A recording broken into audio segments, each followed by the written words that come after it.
Darius, what's on your head?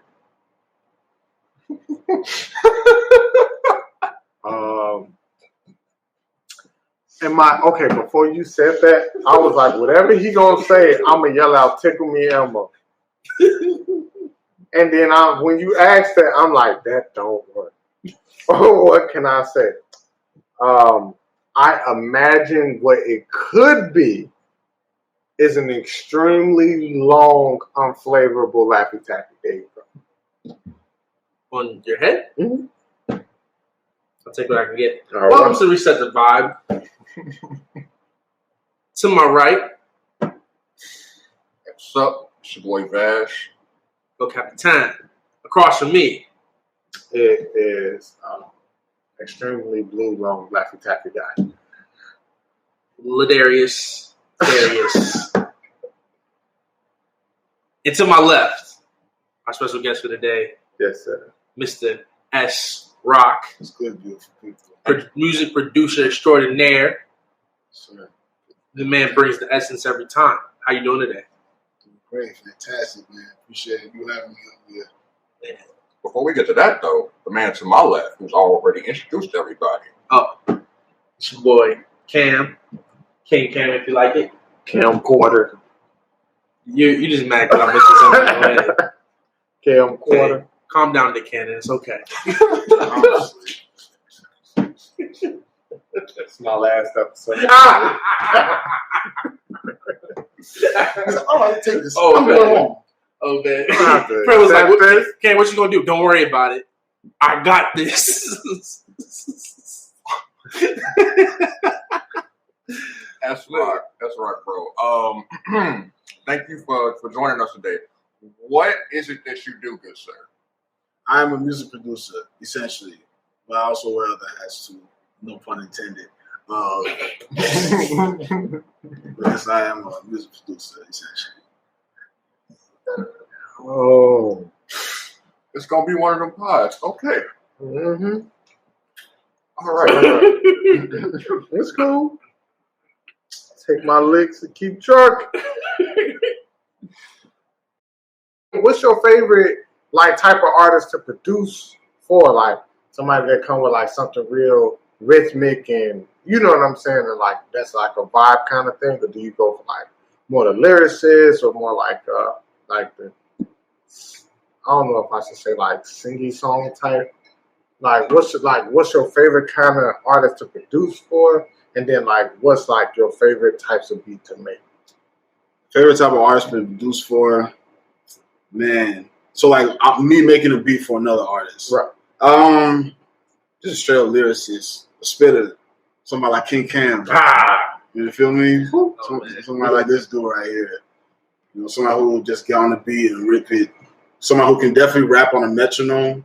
You know, just put some ticks in the background and he's already flowing. You know, I want to rap. I want to make stuff for someone who can rap like that. You know, who really has that gift and that voice to bring the essence out of whatever it is that they're see again with the word essence. Brother, so here we are again. You know, but that's my answer with that. What was the second question? So I was saying what's your favorite type of artist to make beats for? Yeah. And then what's your favorite type of beat to make? Is it trap beats with the heavy snare with the 808s, things like that, or do you like to make do you just get super creative with it? It really depends, honestly. It really depends. I'll say when I'm in the more contemporary weird world, that's where I'm really enjoying myself the most, for sure. But then that can also encompass other genres as well. You know, I can get in that contemporary weird stuff with the boom bap or with the 4 on the floor style I try to do, or with footwork, whatever the case may be. You know, whenever I'm in front of my dog and I'm just all right, we're just gonna figure something out, and then that's the best time. You know, when there's no method to it, it's just madness. You know, I hope that's a valid answer. No, for sure. No, it's your answer. It's your answer. Tell me about your favorite record you ever made, and how it made you feel while you were making it. I haven't made it yet. Hey, I like that answer. I haven't made it yet. But there's definitely a standout right now. Me and my guy Kenny Morningstar, We made this song called Monte Cristo. Man, that song just sings to me. Both of us. Every time we both listen to it like every day, like multiple times. Like we're our biggest fans with that song, you know. And it was so I'll start off as a sample based producer essentially because I'm not like musically inclined like that. Surprisingly, you know, like if I do melodies, it's like all from like memory, my imagination. It's not because I know music theory or anything like that. So like as I've grown as a producer, I've learned to like go to that on purpose and just do instrumentation with no samples and stuff like that. So when I made this beat, there's like a vocal sample. That's it. You know, everything else was just me on the keys, just figuring it out.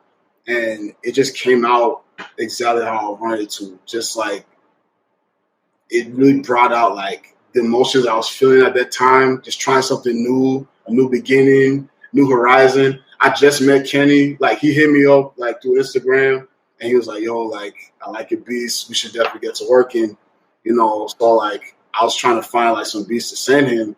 And that was definitely one of them. The beat was called Monte Cristo. We ended up calling the whole song Monte Cristo. So I sent that to him along with like a couple other beats, and he sent me back like his verses quickly. But like with Monte Cristo, I just wanted him to give me a verse. This man gave me a whole front to back song to this, and I was just blown away. Like it was a complete song within like 2 days. To all my producers out there, you know that's rare. You send a beat to a rapper and like within 2 days, got a full blown song, like stems and all. It's like wow, like we just gotta put this together and see what happens. And it's doing really well right now. Yeah, it's on its way to 1,000 on SoundCloud. You can listen to Monte Cristo everywhere. You know, music streaming is the dirty version on SoundCloud, but the clean radio versions everywhere else. So. But yeah, that one's the standout. I talked about that for a long time. Yeah, no, for sure. So, who's a producer that inspires you? Like, when you like, whether coming up or even now, like, producer that inspires you. There's a lot of them. As a kid, when I was just a consumer, just listening to music, it was definitely Kanye West, to be honest. But then I realized, like, one of his biggest influences was DJ Premier. Yeah, and it was through like listening to his stuff and like actually like following like how he runs with samples and stuff like that is how I actually learned how to like understand what sampling was and how to make it work for me. But as I grew, you know, and found other artists and stuff like that, I'll say the biggest influence right now, I call him Sensei, is Flying Lotus. Gotcha. 100%. But I'm also now getting into like dancey stuff, the 4 on the floor style, as you saw, you know, at the show that we did. So K Tronada, Lakim, you know, those two guys, Mind Design, you know, those three for sure. And there's a whole catalog of producers, Madlib, Alchemist, they all influenced my style in one way, shape, or form. You know, and obviously like my peers too. You know, I steal stuff from everybody. Yeah, to be honest with you. You know, it's a good artist does. Yeah, thank you. So, yeah. So what hardships have you had so far on your journey being a music producer? Yeah, I told you briefly, you know, about the situation with my parents. That was definitely a big one, because going to school at UIC, I met a few artists out there, and there'll be like events that they'll put together and opportunities for me to network and meet other people. But it was hard for me to explain to my parents why I need to be there, you know, because I lived out in the suburbs growing up. So it's like, how are we going to let our son go all the way to the city, you know, and we don't know when he's coming back or exactly where he's going to be at, who he's going to be with, and what is he going to be doing. You know, it's like, so that was the biggest in the beginning. Now, I would say I'm still trying to get over what all of us artists are trying to get over, and we probably never will, but it's a part of the game, is our insecurity, our artist insecurity. You know, is this good enough? Are people going to like this? You know, I feel like we all deal with that, and we're going to keep dealing with that, you know. But the only thing to counterbalance that is how much we love what we make and what we do. and what it means to us. Because at the end of the day, we're just vessels. You feel me? We were given this talent to just bless the world with what we can do. You know, we artists, we carry like the torch of what the human experience is, I would say, you know, because it's like through how history was told, I feel like artists were like the cave drawers. Man, I'm like getting a little abstract here. No, like basically, I look at artists as how we try to understand the caveman, how we try to understand like the Egyptians. Like we look at the cave drawings, and it just tells the story of the people so elegantly. I feel like every artist does that in one way, shape, or form for the overall like story of humanity. You feel me? So I feel like, like at the end of the day, it's like whether or not people like it or not, as long as you're contributing your part to the whole story, you're doing your part. You're doing a good job. You know, I feel like we as artists, we forsake the world when we just sit on our talent, and we forsake the one who gave. We forsake God too, because He blessed us with the gift anyway in the beginning. You know, so if we just sit on our hands, you know, and we're not making work with it, it's like it's going to waste. You feel me? There's a whole story of the human experience that could be told through your ability, you know, and it's like I feel like we all have to just get over the whole like, oh, is it good enough or whatever. The only bad art is art that doesn't tell a story. Every art in one way, shape, or form tells a story. You feel me? So I feel like that's a big step that I'm trying to get over as a challenge, but you never get over it. At the end of the day, we're perfectionists. I've never met an artist who's not a perfectionist. If you say you're not a perfectionist and you're an artist, you're a liar. Like, I honestly feel that way. You know, so it's that. And like just the typical, like, you know, dealing with egos and music games, stuff like that, dealing with other rappers who it's like, oh, I'm that guy. And it's like, you know what I mean, man. It's like not everybody sees art and music in the way that you would like them to, and they don't have to. You feel me? They don't have to. It's just that sometimes it can turn to roadblocks to success, you know. And when we just look at it with a selfish approach and with mutual respect, that's where the best music comes out.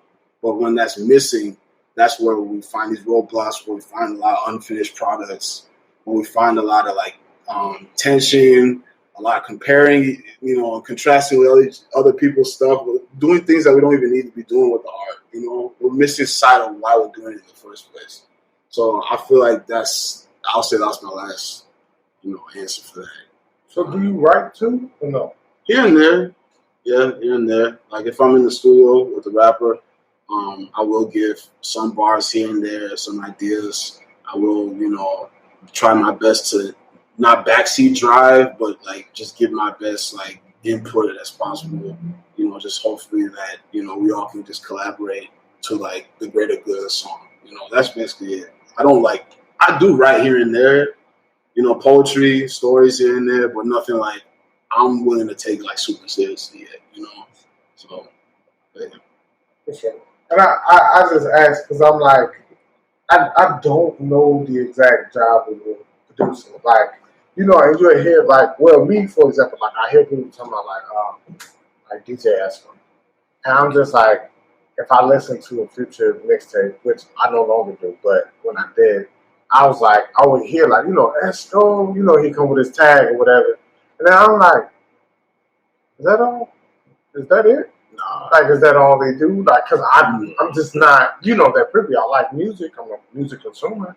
I would say a connoisseur, but you know what I'm saying. Other than that, I never really dwelled into the depths of what goes on behind, like a person making a song or a person like I mean, I've seen people write art, but that's, you know, like that's just something I've seen. Like, it's nothing that I can say like, well,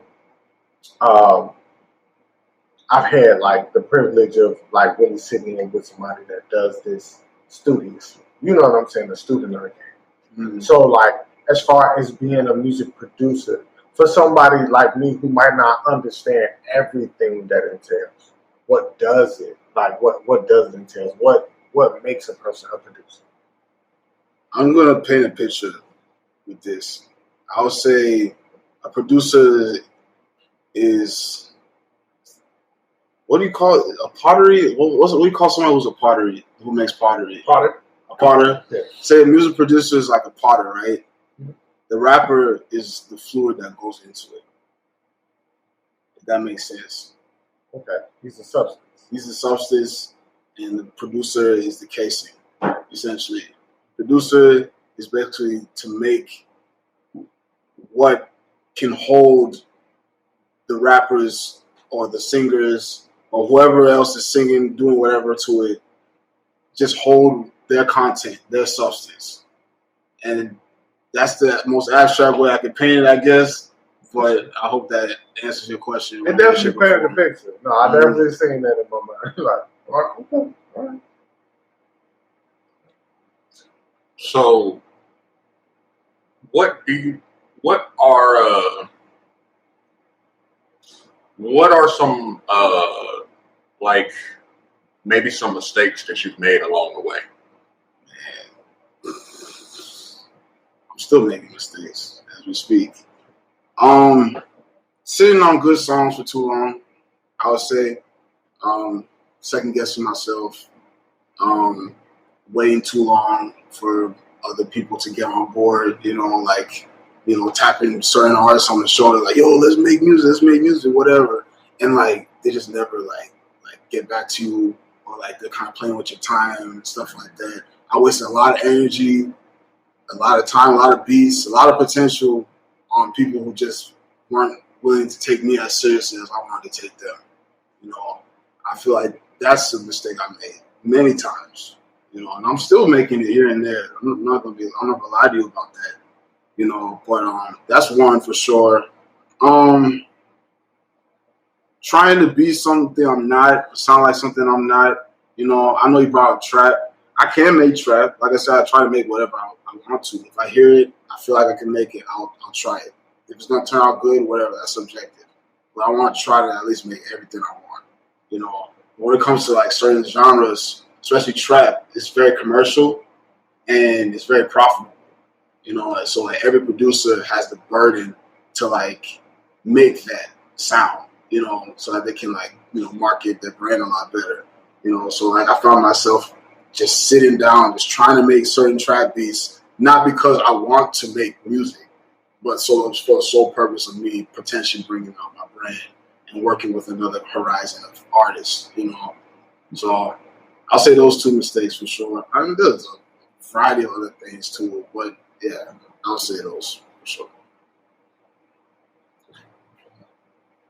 Well, I'm gonna be honest with y'all. I want to ask the table, like, what's a genre of music that you might like that you might not have known you liked at a point? So mine was low. I guess y'all call it lo-fi. Lo-fi.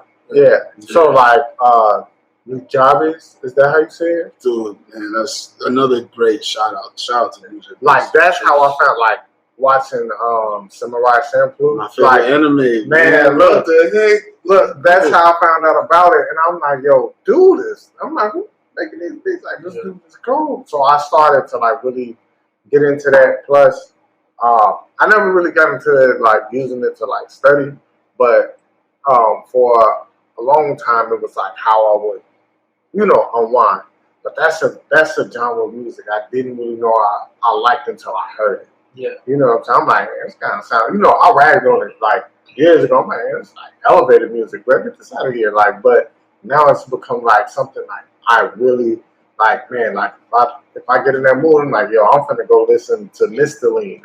I'm finna go listen to Arabian Dance. Or I'm finna go, listen to Battle Cry, something like that, and like it just really, just vibe by myself. But that's mine. So I want to know what y'all got. Yeah, folk music, low-key, bro. Like they have the singer-songwriters, bro. Like they have like this way of articulating things that, like as a rapper, like I want to articulate, but you only have so many words you can say within a bar, right? And so you can get to a point where you can like make it. But I always feel like when I listen to folk music, I'm inspired by the concept of finding like these ideas, placing them in such a way that like both feel very metaphorical and very literal at the same time. just trying to articulate them like that. And so, yeah, folk music is some I feel it's like an album. I'll just sit there and just like start to think. And then I'm also like a challenge. Like I even hear like the spaces within, and I'm like, I can rap over this. Like I know I could. Like I feel like rap has no bounds in my mind. And so like I hear stuff like that, like folksy kind of stuff, and I'm like, I can throw bars into this. This is just a poem that rhymes real well in pocket.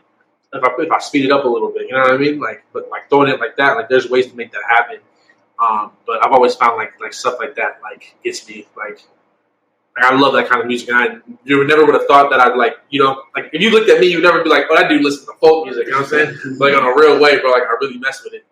So, well, who are some artists you would man.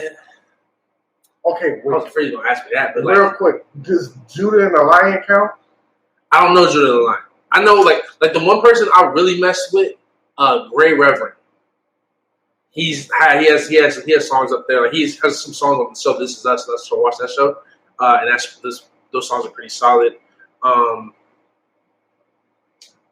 to remember because I like literally just listen to a playlist and let it like fly behind me. You know what I mean? But like, just the right times, bro. Like, there's a song I can't remember the name of the song either. But like, that's the hard part. I can't remember the songs I listen to all the time with that. But I just know that like when they come on, like if the playlist come on like that, like I'm cool for vibing. Like I was chilling with my roommate the other day because we were both sick at home, and he was letting the playlist fly, and I was like, this is amazing. Like it's the way that they're doing with this. And, like a lot of folk music got like guitar in it. You know what I mean? They're like using this guitar to articulate this emotion alongside with this person's voice having this like raspy grovel to it, and a certain extent that's like sharing the pain while it's sharing, even saying it by word, like you can feel it. It's just folk music kind of just hits different. So you spin some bars real quick. It just hits, bro. Like, yeah. So. Hit it with the song, with the vibe, you can feel it. You have that just reminded me of Ingrid Michelle. So go ahead. For me, like I don't know, like it's not necessarily a genre. It's more of the kind of so years ago I was just straight up listening to like lyricists, right? I didn't want to hear no mumble rap. I didn't want to hear no Lil Uzi. I didn't want to hear no Future. I didn't want to hear none of that. And I used to listen to the Joe Budden podcast heavy, and they have a segment like at the end of their pod where like they play music, like sleeper hits. You know what I'm saying? And they would play these songs, and I would just be listening like, yo, this is fire. And then I look at the artists, I'm looking like, this Lil Uzi? It's Migos? You know what I'm saying? Like, I would have never, you know what I'm saying, called myself listening to it otherwise. But from listening to that podcast for so long, like, it opened up my eyes and my ears and my mind to listen to stuff that I normally wouldn't listen to. So, like, now I can listen to that. Like, I listened to the Migos album when it came out. You know what I mean? Like, I went and actually had a general interest in it. I don't listen to them on the regular, but the album is solid. You know what I mean? Like, and I would have never thought for myself to be even listening to anything like that. Because I know, I think it started with when they had, or maybe I just stumbled upon it, Ray Shrimmer. When they had Black Beatles? No, Look Alive. Look Alive. I don't remember that one. Okay, I'll play it when we done. But like that, when I heard that, I was like, yo, I don't even like I heard like bits and pieces of their first album. Like, bro, I don't even like this. It ain't for me. Right. And then I heard it, and I was just like, yo, this ain't bad. And then I went and I listened to the album, like, yo, this ain't bad. So like, it's just me opening up my mind to listen to like more different styles of rap. But if we're gonna keep it on genre, when I was younger, I never thought that I would listen to rock music because nobody I knew would listen to rock music, right? But I watched wrestling, and wrestling had most of them had the rock themes. You know what I'm saying? But I wasn't putting two and two together. I was just like, oh snap, it's the Rock coming out, it's Stone Cold coming out. I wasn't paying that much attention to music. It wasn't until I got the games and the soundtracks on the games. Hit stupid. was a masterpiece, and like they led me to finding out this song called Firefly by Breaking Benjamin. And then I wound up listening to Breaking Benjamin, and that changed like my whole life forever. Because then I became a fan of rock music. And I started listening to 3 Days Grace. You know what I'm saying? Egypt Central, like a whole bunch of other things. And then I met Darius, and then you and E used to play Kill Switch Engage. And I ain't know nothing about Kill Switch Engage at all. And Bullet for My Valentine. You know what I'm saying? Like all of these different rock groups or all these type of different genres of rock, I never would have thought, I'd listen to. Because I'm a black kid from the hood, South Side. Nobody want to play rock music. But lo and behold, here I am now, 2021. I'm like, yo, give me some good rock music. So, okay, real quick. I'm going to admit this. I like bluegrass. Bluegrass. I got you. I like bluegrass. I got you. Who's the example of bluegrass? Here's a great example. I can't remember the guy, but I know this dude named Buffalo Nichols on Instagram. He did a cover to this song called, it's a long title, but it's "You Gonna Need Somebody on Your Bond." And like the way he played it, the way he sounded when he was playing, like it was just cold. But like he does like that country bluegrass sound. Like you ever heard watch the TV and it's like like that. Like that's typical to a bluegrass country kind of song. So it's like that old style. Like I like country music and I like bluegrass. Like I listen to a lot of Johnny Cash. Like if you ever caught me with my guitar, like I'm probably trying to learn a Johnny Cash song nowadays because I got an acoustic. But I got an acoustic and an electric, but the electric I don't really touch because that's my little baby. But I used to play like a lot of Nirvana and stuff like that, but like now, like I'm kind of like with the country and the bluegrass. Like it's just. I'm gonna take this moment to say that I think country sucks, but bluegrass is dope, and I think that country is just bluegrass is like commercialized bluegrass for people who can't understand music that well. Wow. Bluegrass. That's violent words. Bluegrass is beautiful. Country is like it's not. Okay, listen, what kind of country are you talking about? Listen. Here's how I'm gonna put it. Here's how I'm gonna put it. Rock kind of country. Here's how I'm gonna put it. Okay. I understand that country is a valuable form of art. What I'm trying to say is that bluegrass is amazing and far superior to country music. Now, why I don't like country music is my own problem, and I'm okay with that. But I am a black kid from the city who cannot relate to white people in the country. So Mason Ramsey, bro. Mason Ramsey, ain't that the little kid who did the? Son. Oh my gosh, shut up, bro! You're not just this little EP. Did you not just look me in my soul and just tell me that I'm supposed to listen to the 11-year-old who yodeled in Walmart? Yes, I'm done. That EP is solid, bro. Done You listen to it. You want mom to be 11 years old? I had no clue who you was talking about. You said the kid that was over in the Walmart, and I'm like, I didn't even know he had an EP. He had a whole record deal, bro. Like he was on the Old Town Road remix like years ago when that was like I don't even know what you're talking. Like you're really serious right now? Old Town Road was considered a country song. The Old Town Road was fire. That's beside the point. You're talking about Mason Ramsey. Yes. Okay. That's hilarious. All right. I love it. Come on. You can't argue that there's not a funny image of watching you walk down the street and thinking you listen to DMX. You're actually listening to Mason Ramsey. I've done it. Yo, big toe weren't. No, bro. There's no way you could have told me. I'd have lost that $1 million bet. I would have lost that $1 million bet because I'm like, there's no way he's listening to It's fire, bro. Fire? Okay, we'll get back to that. I'm sorry. So words are you? What is the genre of music that you would have never thought you listened to? Yodel? I'm gonna say this is very ironic, but EDM, and more EDM. Growing up, it was like, I grew up in freaking suburbs surrounded by a bunch of white kids. You feel me? So like they loved EDM. They loved Spring Awakening, all that stuff. I thought it was just weird. I thought it was gimmicky. I thought it was too commercial.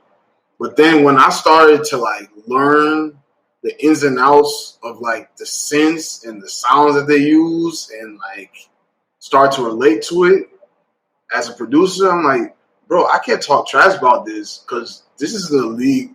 All this production is in a league ways beyond what I'm cognizant of. You know, like Skrilla's, of course, shout out to the mainstream guys, but we're talking like underground people who some people never get to hear them ever are making stuff just as impressive as some of the big names. It's just such a huge genre that's like, there's so many layers to it, man. You know, like we were vibing at Ashton set. Yeah, Ashton, that's cool. He's cool. Man, the stuff he was playing, dude, I was just sitting there, I'm like, dude, like the ins and outs of these songs is just beyond what I can comprehend. Yeah, it's way more complex than just loud noises. Like people to get lost a little bit. It's like, they're doing something with this every time. And the drops are just subtly different enough for you to catch these like different waves every time it comes back. It's dope. Yeah, my first EDM mosh pit experience at Lala back in 2019. Dude, I'm like, man, you guys really know how to have fun, man. Like, seriously, I'm just giving it real. Like, that experience really was a huge culture shock. Like, 100%. I need to ask y'all a question. Is Flux Pavilion technically EDM? Is that dubstep? Ain't Flux Pavilion dubstep? Don't ask me. I feel like Flux Pavilion was dubstep back in dubstep. That wasn't EDM, I don't think. I heard one song by him, and that is the only, or him, them, I don't know. Yeah. That's the only song I would listen to. But it's cold. But that was like the closest. That and this song called Hardcore Vibes. It was a dance to it. What was it called? It was like Hard Step. Is that what it called? It was like a whole dance you would do to this certain, but it was like this whole thing. But that was like the furthest I ever went in that like category. The rest was like rock. Like I don't know if y'all ever heard of Metalocalypse. It came on Adult Swim. It was like late at night. It's a band called Death Clock. I'm telling you right now, with dubstep names, this is a rock band. Okay, okay. This is a rock band. That was the only concert I've ever been to in my life. That I performed at one, and that was like the African Caribbean Festival in Washington Park. But that was like years ago. But outside of that, only went to one concert. Never been to like a rap concert, anything. My first concert was a death metal concert, and I had a blast. I'm not even yes, I had a blast. Like, I saw this guy tackling people back legs and throwing himself into a crowd like a bowling ball, but like he was literally clotheslining the whole like fourth row of people, knocking them all down, and I'm just like, and they would just get back up and just keep standing at the stage, and I was like, looked at my girlfriend at the time. That guy got it. He having the ball, but it was wild. I remember one artist that surprisingly like really like inspired me, bro. Flume. Flume was fantastic. Flume was fantastic, bro. He had an album that came out. I can't remember what year it was. It was like between like 2012 and 2015 or something like that. But it was like a deluxe album that came out like almost 3 discs. Where you had like one was just all original songs and one was like remixed of the songs, and the third disc was like remixed with rappers on it. And the joint was incredible. And I remember that was kind of like one of the first times that I even like heard how rap was bending around EDM in some kind of ways. And I was like, dang, this is gonna be tight when like people get a hold of like get used to this, like that when these things start to like overlap and find them like themselves together. So I'm still like low key waiting for it a little bit, like just to see it more often like that. But I remember hearing those tracks and being like, yo, that's gonna hit right, or somebody's gonna figure this out really well one day and turn it up, you know. I think Mac Miller did that well with SDS. One he did with Flying Flying Lotus. Lotus. That junk is like that one was like one of those ones where EDM kind of met with like he will Flying Lotus did his thing that was definitely hip hop. It has electronic elements to it, and Mac just rapped over it very well. So let me ask y'all this the whole tip, right? What is one of the most beautiful songs you've ever heard? I haven't heard it yet. The most beautiful song you ever heard? You haven't heard it yet? The most beautiful song you've heard to this point? Then. To this point? Dang. Or one of them. It doesn't have to be just like one. You can just name like pick from a pool of them that you think is like, yo, this song is like dope, it's beautiful. Like first one that came to my mind was "Gorgeous" by Kanye. That also "Devil in a Dress" by Kanye. I knew he was gonna say that because why that was this one through my head. Yeah, bro, that's literally the one, bro. Because the way he Runaway too.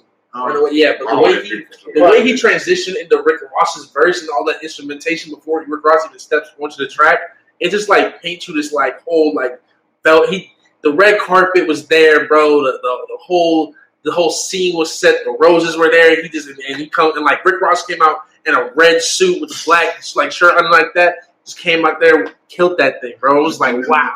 Where's the video of this? No, I'm just saying that's the image in my head, G. Like that's the dream he put out with that. It's not like a video for what he's talking about, but Kanye did a video like for the rollout for the album on Yes. So like it was like a whole little short film that he did. Like every song that's on the album is on that little short video. Is Devil in a Dress on that though? I don't know that's one of them. I think that's one only one that didn't get left. He got left off. Yeah, Runaway definitely. I think Devil in a Dress got left off. That might have been left off, but that was a beautiful project that he did. But I think this is the most underrated album. Easily. Underrated? Before we get to the Kanye thing, listen, we find ourselves talking about Kanye all the time. We do. Why not? We do. Yeah, because but it's kind of like weird. Because I do want to talk about this Donda. I didn't hear it either, but we're going to get there. All right. Beautiful song. Two of them that I can just think of right now. I hope I'm going to pronounce the second one right because I'm going to say the best for last. But When from the Naruto closing theme. Interesting. It's just a beautiful song.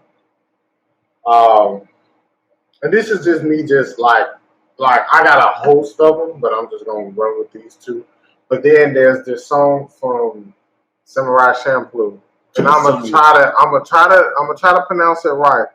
But it's when Mugen dies. Oh, it's a different one.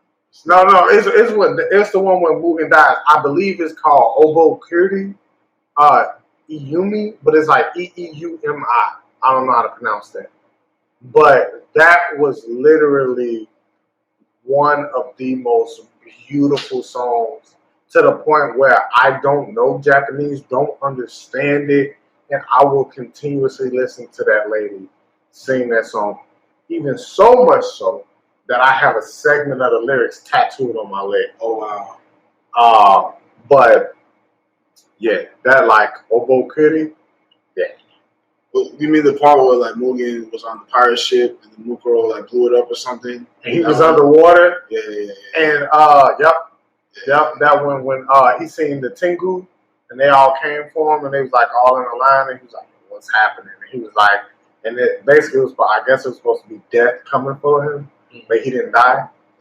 Yeah. But that song, that song is called Obo Kuri. There's a song from there, it's by this artist called Mini Me. It was Minim, I don't even know how to pronounce it. I know what you're talking about. Dude, I don't know why they decided to do this on the soundtrack, but there was just one episode, where the ending song was just one of the most gorgeous things I ever heard in my life. I'll be honest about that. It's just Mini Me. I forgot what it's called. It's like Am I? Yeah, something like that. It was produced by Nugent Bass. Dude, that song. Wow.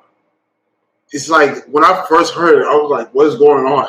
Like, what's happening? This is not the end credit song, you know." And I just played it all the way through, man. I sampled it a handful of times too. Yeah, it's an amazing song. That one is one of mine. And then I would say, is it George Gershwin? Rhapsody. Who made Rhapsody in Blue? It was George Gershwin, right? Yeah, George Gershwin. The Rhapsody in Blue is the United Airlines theme song. If you like ever listen to it all the way through, it's amazing. Absolutely breathtaking classical piece. United Airlines, you said? Yeah, United Airlines theme song. I never heard of this. I didn't know they had a theme song. I didn't either. Learned something new today. Yeah. Beautiful, man. Oh, good. It's not Shikino Uta, right? It's probably that one. Is that the one? No. Well, go ahead. Oh, we're gonna find it later. Yeah, we're gonna. My Go phone. ahead. So I got 3 of them. So since we on kind of sort of anime, the ending theme for Cowboy Bebop. 100%. I don't even really like Cowboy Bebop like that. Hey, don't they? I've seen the whole thing. Okay. I'm not necessarily a big fan of it, but that ending theme song, Chef Kiss. Telegraph Avenue.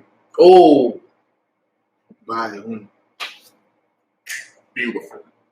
Absolutely beautiful, bro. I fell in love with it the first time I heard it. It made the album for me. And my third one would be the theme song from Inception. Hans Zimmer. yes. I got the one more, and then as you said, Telegraph Ave. The live performance at the Grammys of Terrified. Childish Gambino, and he had the little kid with him, J.D. McCrary or something like that. They did a live version of that other song, Terrified. And it was beautiful because at the end of it, they're both on like their falsetto, like going off crazy. And it was like, I watched it constantly because I'm just like, bro, that was so. First of all, this Childish Gambino is the artist of a generation in terms of like all he can do and all all that he does like that. But like, yo, the way they crafted that with the choir and everything like that, it's a very simple song, but instrumentally, like it was just all there, and like they had like the power notes and everything. It was just perfect. It was like, oh man, that's music at its finest. So I'm gonna leave it there though, because I know we can go forever on that. I got 2 more. 2 more. I got honorable mention too. Honorable mentions. That's what we're gonna call this segment. The Strokes. What's the song? Nostalgia. I think that's the name. I got a honorable mention too. All right, go ahead. So that one, and I'm trying to. Man, it's tough. Now I want to go down the line. No, I'm just gonna throw the Strokes out. Mine's definitely Ultralight Beam by Kanye West. There was a segment or an installment at the Museum of Contemporary Art where they basically depicted, I don't know who the artist was who made this video, but it depicted like the Black experience in the most like colorful, celebratory, yet like painful, beautiful like way possible. And then just Ultralight Beam was playing in the background. Dude, that captivated me so freaking much, man. Like, I don't know, I almost cried, dude. Yeah. Like, those showing, like, stuff from, like, just kids footworking to, like, the dogs during the Civil Rights Movement. Like, it was just, and then, like, LeBron James, Kobe Bryant, like, they're just switching back and forth. Venus and Serena, you know, to, like, scenes like that. And Barack Obama, like, dude, that video, man. And then playing Ultralight Beam. I don't know what else I could compare that to, man. To be honest with you. That was amazing. But, yeah. Yes, sir. Journey. What song? Which one? Which one you want to name? I forget it. I think Who's Crying Now is the most underrated one of theirs. Who's Crying Now is the most underrated. American Wedding by Frank Ocean. Wow. Okay. Frank is a few in there. Yeah. I want to throw Pyramids in there, but I feel like that's a cheat First code. of all, I feel like that's a cheat code. Acura Integra. The whole mixtape or something they saw? No. The song by Frank Ocean. Okay. Acura Integra. No. What's the one he has that has the piano? When it goes back and night. And it's going to think Pink and White. Dude, that's a good one. Yeah, that's a good one. Yeah. No, goodness gracious, man. Yo. I missed it. What was it? Oh. Frank? No, Andre 3000. Which one? Prototype. That thing, I've listened to that like I found that song less than a year ago for the first time, and I've been playing it nonstop ever since, bro. It's like it's crazy because you think about it, it fits this era's like R&B stuff, but he did that in like 03. You know what I mean? So we're talking like 15 years later. It's finally, you know what I mean? Like almost damn near almost 20. What? International president. No. Yes. Oh yeah. Yes. I like it. Listen, Oh yeah. okay, that song entirely, I don't know if I would call it the most beautiful, but Andre's verse all the way up to the drop. Honorable mention. Yes, that's okay. It's honorable mention. Oh, yeah. For that first. Yeah.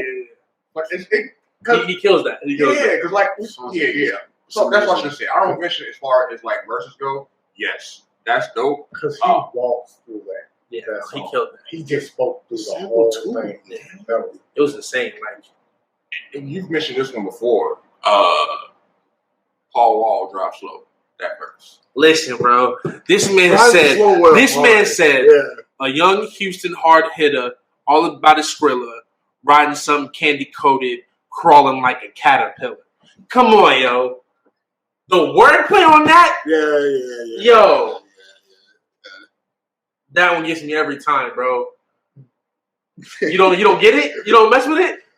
Bro. I like Paul Wall. I like Paul that Wall verse, as a kid. Like, that verse was like something crazy because you didn't really realize how much he was killing it. But it's just like when I was a kid, no, I didn't. Right. Neither did I.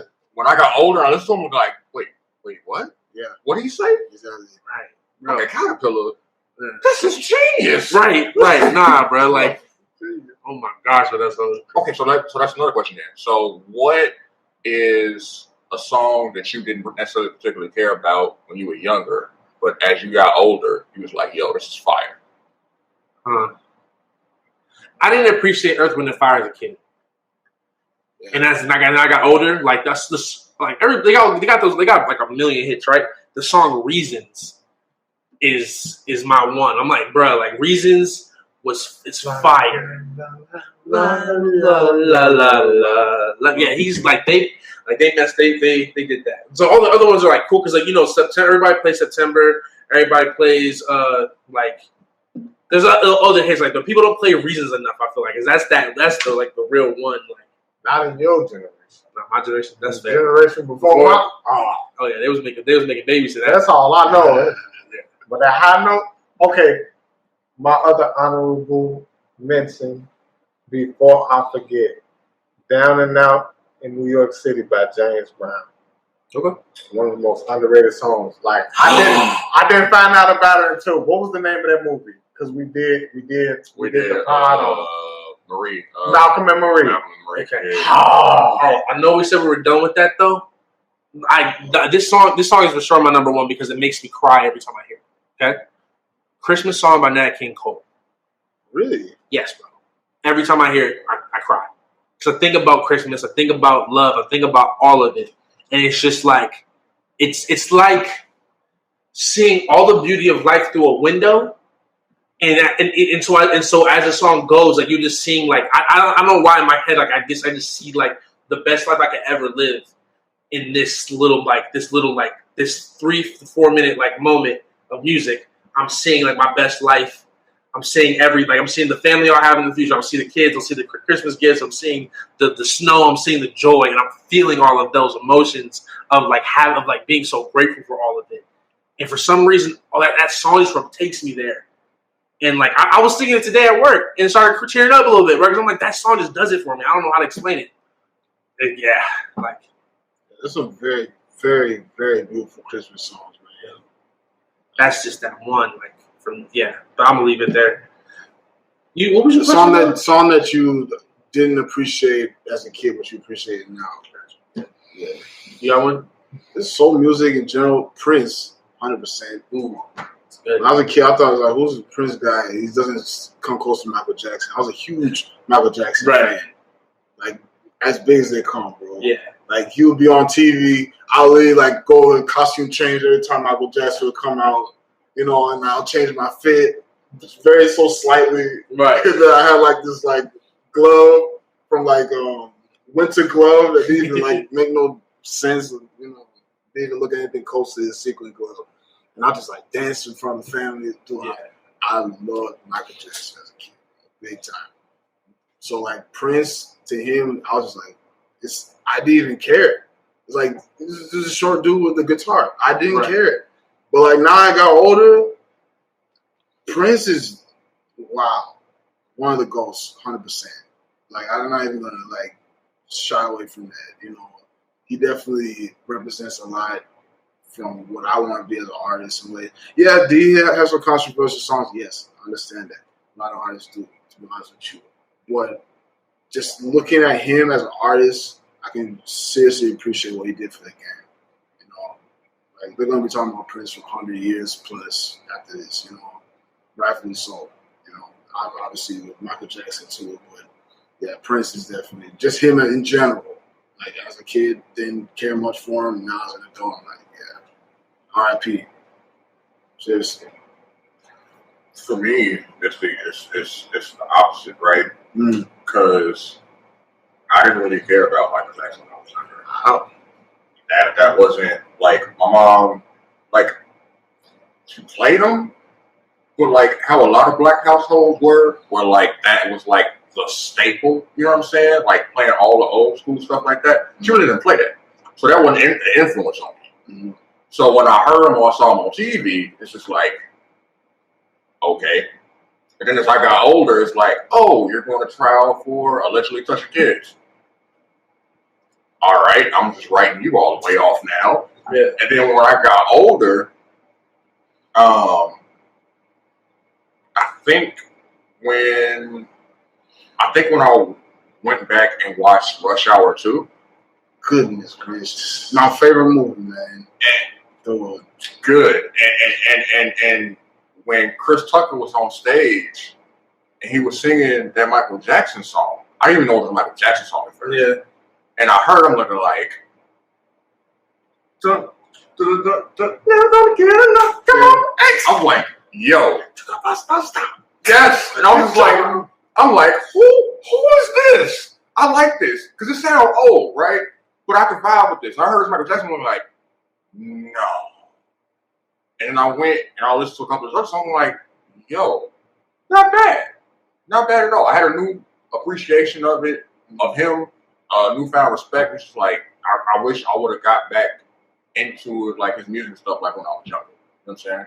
But it's cool. So I got it now, all out the music, play it whenever. Like, it's dope. Okay. I had a couple, but I forgot the main one I want to say, so this is what comes to mind as of right now. Have y'all ever heard Bittersweet Symphony? Yeah. Okay. I watched Cruel Intentions when I was real young. Couldn't understand the movie. Knew she was doing cocaine. At the end, I'm like, that's cocaine. I was like, right. So when I heard Bittersweet Symphony, my mom used to play it a lot, sing it a lot, and I cared for it. And then when I got older, I was like, that's a dope song. Mm-hmm. And so began my love affair with rock music. But the one, I just can't remember the one I was going to give y'all. But I'll say like one of the most slept on artists that I heard throughout my childhood that I had to grow in. That's what I was going to say. Came to me as soon as I was speaking. Believe it or not. Because if you know me, you know me. But Bob Marley. Wow. I could not appreciate. I didn't want to hear no Three Little Birds. I didn't want to hear Buffalo Soldier. None of that. And everybody would talk about him. I'm like, I don't understand what makes him so good to everybody. And then like I went through a really hard time in my life. I lost everything. And then I heard Concrete Jungle. And I was just like in tears singing Concrete Jungle. And after that, I just looked up everything. Kaya, Natural Mystic, No Woman Don't Cry has to be literally one of my favorite Bob Marley songs outside of Redemption song. And then I taught myself how to play Redemption song. But No Woman Don't Cry, Masterpiece. Man, we've been talking about music for a bunch now. What for you, Rock? What are you excited about for your next season going into music and stuff like that? What are you most excited about? Man, this summer, first of all, this was a big summer for me in a lot of ways. With the year, period. Collaborations, new things I'm doing, shows. I'm just glad that the pandemic is slowing down. It's coming back up, unfortunately. But while it slowed down, I was able to do a lot of things, you know. So I'm glad that it's still going. There's still momentum. I have an EP coming out, you know, with Kenny Morningstar and our buddy from New York, Moses the Marauder, dude, one of the coldest lyrics, and both of them, obviously. But Moses, man, don't sleep on Moses, man. He's a problem. Seriously, man. So I got an EP coming out with those two. And we got a show coming out on the 6th. Nice. So we're going to showcase the album all together. I'm going to host a cypher for that, too. So I'm excited about that. We'll do 2 open beat sessions at the end of this month. And I'm glad that just open beat sessions in general are back online, like just back in general to show up in person in the city. And there's a new one, thankfully, thanks to our homie Jordan Calendar. Yeah, there's another one. Buckethead Jordan. Buckethead Jordan. Shout out to Buckethead Jordan. You know, so yeah, the future's looking bright. You know, not just for myself, but for like just the overall artist community. I can't be any happier. You know, just seeing the potential that's out there. You know, for us to just grow and connect and collaborate, man. So yeah, hopefully this is. Go ahead, man, while we're here, tell people where they can find you on social media and whatnot. The camera, bro. The camera. Yo, what's good? What's happening? Find me on SoundCloud at S.Rock, you know, S.ROCK, dot as in period, you know, not the word dot. I know some people can't, you know. Anyway, so that's one way. Instagram, I love Instagram. It's a great tool for artists. Just follow me there on @_S.Rock. And then also find me on BeatStars, Track Train, S.Rock. I'm also on TikTok, not shamefully. I'm proudly on there. I just got to be posting a little bit more. Yeah, also _S.Rock. You know, also S.Rock on Facebook. And that's really it. I can give you my phone number too, but I don't want y'all spamming me. Exactly. So that's it. So once they hear the beats, they're going to want more. You know, you can find all of that in the bio as well. Yes, sir. And El Capitan, this is your time. All right, so this has been another episode of Reset the Vibe. Thank you to our guests, S.Rock. We appreciate you for having you on, yes, sir. Thank you for stopping by and blessing us. Do I need to say it?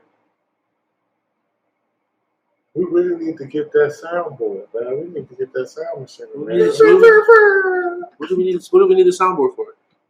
We started clapping. I told you we could do this. Why you trying to make things difficult? I want that soundboard. Are you lazy? You too lazy to put your hands together? You can't just hang it. Gosh. That's for church and church only. Clapping is for church and church only, not concerts. Or when the chef brings out a really good meal. You clap when the chef brings out a good meal? Sometimes. Depends how good the meal is. Oh, I got to taste it first. I know what it is. That's fair. How old I am. Yes. That's true. That does depend on that as well. Right. Did chef bring it out? That's coming. Chef gonna hear me though. Chef! Chef! That's beside the point. It's been another episode of Reset the Vibe. As always, please be kind to one another. Please take care of one another. And as always, love.